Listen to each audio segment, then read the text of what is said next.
जय श्री राम। नमस्कार दोस्तों, हम लोगों ने इस दोहे तक पढ़ा है, श्री रामचरित मानस का पाठ किया है दोस्तों। तो चलिए दोस्तों, अब हम लोग बढ़ते हैं इसके आगे। जो वशिष्ठ अनुशासन दीन्ही, लोक वेद विधि सादर कीन्ही। भूसुर भीर देखी सब रानी, सादर उठी भाग्य बढ़ जानी। वशिष्ठ जी ने जो आज्ञा दी उसे लोक और वेद की विधि के अनुसार राजा ने आदर पूर्वक किया। ब्राह्मणों की भीड़ देखकर अपना बड़ा भाग्य जानकर सब रानियां आदर के साथ उठीं। पाय पखारी सकल अनहवाए, पूजी भली विधि भूप जेवाए। आदर दान प्रेम पै पोषे, देत आशीष चले मन तोषे। चरण धोकर उन्होंने सबको स्नान कराया और राजा ने भली भांति पूजन करके उन्हें भोजन कराया।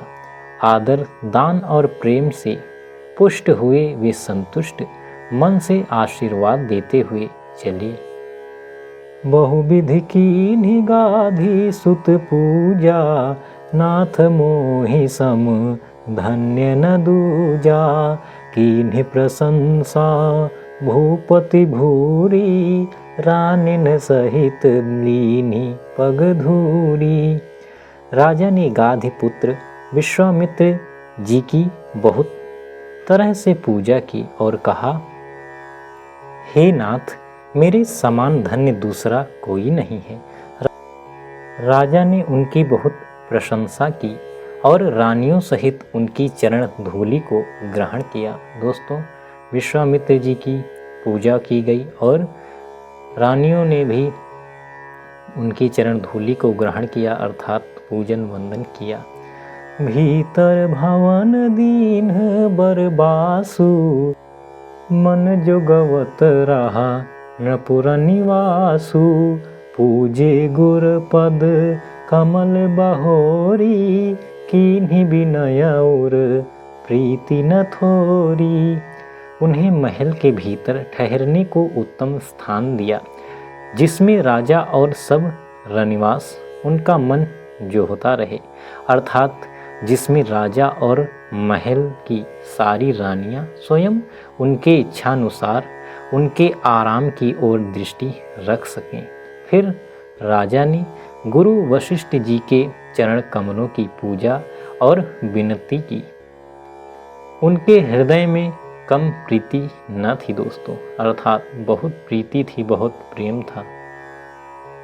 मधुन समेत कुमार सब, रान्हिन सहित महिषु। पुनि पुनि बंदत गुर चरण, देत आशीष मुनीषु। बहुओं सहित सब राजकुमार और सब रानियों समेत राजा बार बार गुरु जी के चरणों की वंदना करते हैं और मुनीश्वर आशीर्वाद देते हैं। विनय कीन्हि उर अति अनुरागे, सुत संपदा राखी सब आगे। नेगुमागी मुनि नायक लीन्हा, आशीर्वाद बहुत विधि दीन्हा। राजा ने अत्यंत प्रेम पूर्ण हृदय से पुत्रों को और सारी संपत्तियों को सामने रखकर उन्हें स्वीकार करने के लिए विनती की, परंतु मुनिराज ने पुरोहित के नाते केवल अपना नेग मांग लिया और बहुत तरह से आशीर्वाद दिया। दोस्तों, राजा दशरथ जी ने अपनी सारी संपत्तियों को अपने पुत्रों की जो थी उनको मुनि के सामने रखकर और उनसे आशीर्वाद मांगा, विनती की, लेकिन उन्होंने केवल जो अपना नेग होता है वही लिया एक पुरोहित के नाते और बहुत सा आशीर्वाद दिया। उर्धरि राम ही सीय समेता, हर्ष कीन्ह गुर गवनु निकेता। विप्र बधू सब भूप बोलाई, चैल चारु भूषण पहिराई। फिर सीता जी सहित श्री रामचंद्र जी को हृदय में रखकर गुरु वशिष्ठ जी हर्षित होकर अपने स्थान को गए। राजा ने सब ब्राह्मणों की स्त्रियों को बुलवाया और उन्हें सुंदर वस्त्र तथा आभूषण पहनाए। बहुरी बोलाई सुवासिनी लीन्ही, रुचि विचारी पहिरावनि दीन्ही। नेगी नेग जोग सब लेही, रुचि अनुरूप भूप मनि देही। फिर सब सुवासिनियों को नगर भर की सौभाग्यवती बहन, बेटी, भांजी थी आदि सबको राजा ने बुलवा लिया और उनकी रुचि समझकर अर्थात उनके रुचि के अनुसार जो उनको पसंद था, जो उनको भाता था, उसके अनुसार उन्होंने उन्हें पहिरावनी दी अर्थात जो भी नेग था, जो भी कुछ उन्हें देना था उन्होंने दिया। नेगी लोग सब अपना अपना नेग जोग लेते हुए और राजाओं के शिरोमणि दशरथ जी उनकी इच्छा के अनुसार देते हैं। दोस्तों, नेगी लोग नेग लेते हैं और जो राजाओं के शिरोमणि हैं वो उन्हें नेग दे रहे हैं। प्रिय पाहुने पूजे जे जाने, भूपति भली भांति सन्माने। देव देखी रघुबीर विबाहु, बरसि प्रसून प्रशंसि उछाहु। जिन मेहमानों को प्रिय और पूजनीय जाना उनका राजा ने भली भांति सम्मान किया। देवगण श्री रघुनाथ जी का विवाह देखकर उत्सव की प्रशंसा करके फूल बरसाते हुए। दोस्तों, राजा ने जिसको जैसा समझा उस प्रकार से उस व्यक्ति का, उस राजा का सम्मान किया, भली भांति जो चाहिए था वो सब किया। देवगण भगवान श्री रामचंद्र जी का विवाह देखकर उत्सव की बहुत सी प्रशंसा करते हुए फूल बरसाते हुए। दोस्तों देखिए, चले निशान बजाई सुर, निज निज पुर सुख पाई। कहत परस पर राम जसु, प्रेम न हृदय समाई। नगाड़ी बजाकर और परम सुख प्राप्त कर अपने अपने लोगों को चली, वे एक दूसरे से श्री रामचंद्र जी का यश कहते जाते हैं।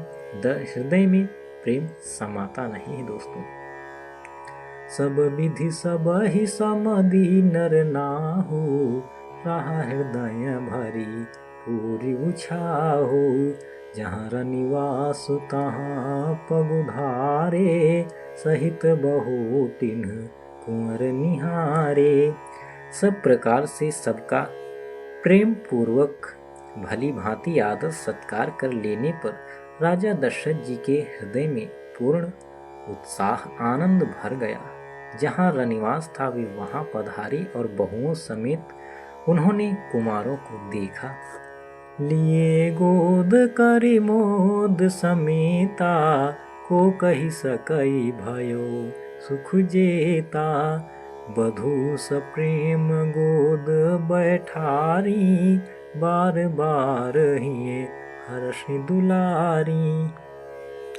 राजा ने आनंद सहित पुत्रों को गोद में ले लिया। उस समय राजा को जितना सुख हुआ उसे कौन कह सकता है। फिर पुत्र वधुओं को प्रेम सहित गोदी में बैठाकर बार बार हृदय में हर्षित होकर उन्होंने उनका दुलार लाड़ चाव किया। दोस्तों, देखी समाज मुदित रनिवासु, सबके ओर आनंद कियो बासु। कहवो भूप जिमि भयउ विबाहु, सुनि सुनि हर्षु होत सब काहू। यह समारोह देखकर रनिवास प्रसन्न हो गया। सबके हृदय में आनंद ने निवास कर लिया। तब राजा ने जिस तरह विवाह हुआ था वह सब कहा। उसे सुनकर सब किसी को हर्ष होता है अर्थात खुशी होती है, प्रसन्नता हो रही है। जनक राज गुणशीलु बड़ाई, प्रीति रीति संपदा सुहाई। बहुविधि भूप भाट जिमि बरनी, रानी सब प्रमुदित सुनि करनी। राजा जनक के गुणशील महत्व, प्रीति की रीति और सुहावनी संपत्ति का वर्णन राजा ने भाट की तरह बहुत प्रकार से किया। जनक जी की करनी सुनकर सब रानियां बहुत प्रसन्न हुई। दोस्तों, राजा जनक जी के गुणों का बखान कर रहे हैं खुद दशरथ जी। उनके गुणशील महत्व और प्रीति की ऐसी प्रशंसा करते हैं कि रानियां भी बहुत प्रसन्न हो जाती हैं।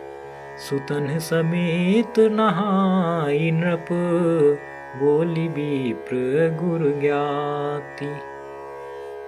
भोजन की अनेक विधि, घरी पंच गई राति। पुत्रों सहित स्नान करके राजा ने ब्राह्मण, गुरु और कुटुंबियों को बुलाकर अनेक प्रकार के भोजन किए। यह सब करते करते 5 घड़ी रात बीत गई। मंगल गान करहि बर भामिनी, भय सुख मूल मनोहर जामिनी। अचई पान सब काहू पाए, सग सुगंध भूषित छवि छाए। सुंदर स्त्रियां मंगल गान कर रही हैं। वह रात्रि सुख की मूल और मनोहारिणी हो गई। सबने आचमन करके पान खाए और फूलों की माला, सुगंधित द्रव्य आदि से विभूषित होकर सब शोभा से छा गए। राम ही देखी रजाय सुपाई, निज निज भवन चले सिर नाई। प्रेम प्रमोद विनोद बड़ाई, समो समाज मनोहर ताई। श्री रामचंद्र जी को देखकर और आज्ञा पाकर सब सिर नवाकर अपने अपने घर को चले। वहाँ के प्रेम, आनंद, विनोद, महत्व, समय, समाज और मनोहरता को कहीं न सकहीं सत सारद शेषु। वेद बिरंची महेश गणेशु, सोमय कहाँ कवन विधि बरनी। भूमि नागु सिर धरई की धरनी। दोस्तों, श्री रामचंद्र जी को देखकर और आज्ञा पाकर सब सिर नवाकर अपने अपने घर को चले जाते हैं। वहाँ के प्रेम, आनंद, विनोद, महत्व और समय, समाज की जो मनोहरता है उसको सैकड़ों सरस्वती, शेष, वेद, ब्रह्मा, महादेव जी और गणेश जी भी नहीं कह सकते। दोस्तों, फिर भला मैं उसे किस प्रकार से बखान कर कहूँ। कहीं केंचुआ भी धरती को सिर पर ले सकता है। नृप सब भांति सब ही सन्मानी, कही मृदु बचन बोलाई रानी। बधुलरी कनी पर घर आई, राखे हूँ नयन पलक की नाई। राजा ने सबका सब प्रकार से सम्मान करके कोमल वचन कहकर रानियों को बुलाया और कहा, बधुएं अभी बच्ची हैं, पराए घर आई हैं। इनको इस तरह से रखना जैसे नेत्रों को पलकें रखती हैं। जैसे पलकें नेत्रों की सब प्रकार से रक्षा करती हैं और उन्हें सुख पहुंचाती हैं, वैसे ही इनको सुख पहुंचाना। दोस्तों, राजा जनक जी देखिए कितनी बड़ी बात कह रहे हैं कि जो ये बहुएं आई हैं, ये पराए घर से आई हैं और अभी बच्ची हैं, इनको ऐसे रखना जैसे पलकें नेत्रों को बचा के रखती हैं। दोस्तों, ऐसा ही हमें करना चाहिए। लरिका श्रमित उनीद बस, शयन करावहु जाई। अस कहिगे विश्राम गृह, राम चरण चितुलाय। लड़के थके हुए नींद के वश हो रहे हैं, इन्हें ले जाकर शयन कराओ।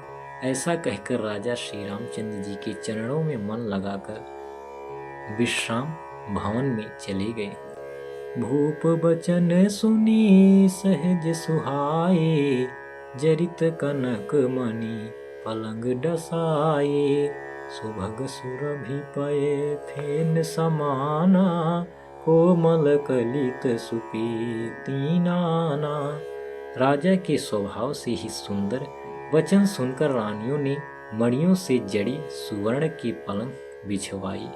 गद्दों पर गौ के दूध के फेन के समान सुंदर एवं कोमल अनेकों सफेद चादरें बिछाई। उपबरहन बर बनी न जाही, स्रग सुगंध मणि मंदिर माही। रतन दीप सुठी चारु चंदोवा, कहत न बनई जान जेहि जोवा। सुंदर तकियों का वर्णन नहीं किया जा सकता। मणियों के मंदिर में फूलों की मालाएं और सुगंध द्रव्य सजे हैं। सुंदर रत्नों के दीपकों और सुंदर चंदोवे की शोभा कहते नहीं बनती। जिसने उन्हें देखा वो वही जान सकता है। सेज रुचिर रचि राम उठाए, प्रेम समेत पलंग ओढ़ाए। आज्ञा पुनि पुनि भाई न दीन्ही, निज निज सेज शयन तिन्ह कीन्ही। इस प्रकार सुंदर शैया सजाकर माताओं ने श्री रामचंद्र जी को उठाया और प्रेम सहित पलंग पर पहुंचाया। श्री रामचंद्र जी ने बार बार भाइयों को आज्ञा दी, तब वे भी अपनी अपनी शैयाओं पर सो गए। देखि श्याम मृदु मंजुल गाता, कहीं सप्रेम बचन सब माता। मार्ग जात भयावनि भारी, कह विधितात ताड़ कामारी। श्री रामचंद्र जी के सांवले सुंदर कोमल अंगों को देखकर सब माताएं प्रेम सहित वचन कह रही हैं। हे तात, मार्ग में जाते हुए तुमने बड़ी भयावनी ताड़का राक्षसी को किस प्रकार से मारा। दोस्तों, माताएं श्री रामचंद्र जी से पूछ रही हैं कि आपने उस भयानक जंगल में राक्षसी जो थी ताड़का, उसको कैसे मारा था। घोर निशाचर बिकट भट, समर गनहि नहीं काहू। मारे सहित सहाय किमी, खल मारीच सुबाहु। बड़े भयानक राक्षस जो विकट योद्धा थे और जो युद्ध में किसी को कुछ नहीं गिनते थे, उन दुष्ट मारीच और सुबाहु को सहायकों सहित तुमने कैसे मारा। दोस्तों, वो कह रहे हैं जो भयानक राक्षस थे, जो विकट योद्धा थे, जो किसी को कुछ समझते ही नहीं थे, उन दुष्ट मारीच और सुबाहु को उनके जो सेनाएं थी उसके सहित आपने कैसे मारा। मुनि प्रसाद बलि तात तुम्हारी, ईस अनेक कर वरे टारी। मख रखवारी करि दुहु भाई, गुरु प्रसाद सब विद्या पाई। हे तात, मैं बलैया लेती हूँ। मुनि की कृपा से ही ईश्वर ने तुम्हारी बहुत सी बलाओं को टाल दिया। दोनों भाइयों ने यज्ञ की रखवाली करके गुरु जी के प्रसाद से सब विद्याएं पाई। मुनितिय तरी लगत पग धूरी, कीरति रही भुवन भरी पूरी। कमठ पीठी पबी कूट कठोरा, नृप समाज महु शिव धनु तोरा। चरणों की धूलि लगते ही मुनि पत्नी अहिल्या तर गई। विश्व भर में यह कीर्ति पूर्ण रीति से व्याप्त हो गई। कश्यप की पीठ वज्र और पर्वत से भी कठोर शिव जी के धनुष को राजाओं के समाज में तुमने तोड़ दिया। दोस्तों, माताएं कह रही हैं कि तुम्हारी चरणों की धूलि से ही मुनि की पत्नी अहिल्या तर गई और इसका जो कीर्ति था, जो यश था, सारे संसार में व्याप्त है। कश्यप की पीठ और वज्र के समान जो पर्वत था, उसके समान कठोर शिव जी का जो धनुष था, राजाओं के समाज में तुमने उसे तोड़ दिया। विश्व विजय जसो जानकी पाई, आए भवन ब्याही सब भाई। सकल अमानुष कर्म तुम्हारे, केवल कौशिक कृपा सुधारे। विश्व विजय की यश और जानकी को पाया और सब भाइयों को ब्याह कर घर आए। तुम्हारे सभी कर्म अमानुषी हैं, अर्थात मनुष्य की शक्ति के बाहर हैं, जिन्हें केवल विश्वामित्र जी की कृपा ने सुधारा है, अर्थात संपन्न किया। दोस्तों कह रहे हैं कि तुमने सीता जी को पाया एक विश्व विजय की तरह और सारे भाइयों को ब्याह कर तुम घर आए। जो तुम्हारे ये सारे कार्य हैं, ये ऐसा लगता है कि मनुष्य कर ही नहीं सकता, मनुष्य की शक्ति के परे हैं, बाहर हैं। ये केवल विश्वामित्र जी की कृपा से ही संपन्न हुआ है। आज सुफल जग जन्म हमारा, देखितात विधो बदन तुम्हारा। जे दिन गए तुम्हीं बिनु देखे, ते बिरंची जनी पारहि लेखे। हे तात, तुम्हारा चंद्रमुख देखकर आज हमारा जगत में जन्म लेना सफल हुआ। तुमको बिना देखे जो दिन बीते हैं, उनको ब्रह्मा गिनती में ना लावे, हमारी आयु में शामिल ना करें। राम प्रतोषी मातु सब, कहे बिनीत बर बैन। सुमिरि शंभु गुर विप्रपद, किए नीद बस नैन। विनय भरे उत्तम वचन कहकर श्री रामचंद्र जी ने सब माताओं को संतुष्ट किया। फिर शिव जी गुरु और ब्राह्मणों के चरणों का स्मरण कर नेत्रों को नींद के वश किया, अर्थात वे सो रहे हैं। जय श्री राम। तो दोस्तों आज के अध्याय में हम लोग बस यहीं तक पढ़ेंगे। आप बने रहिए हमारे साथ। जय श्री राम।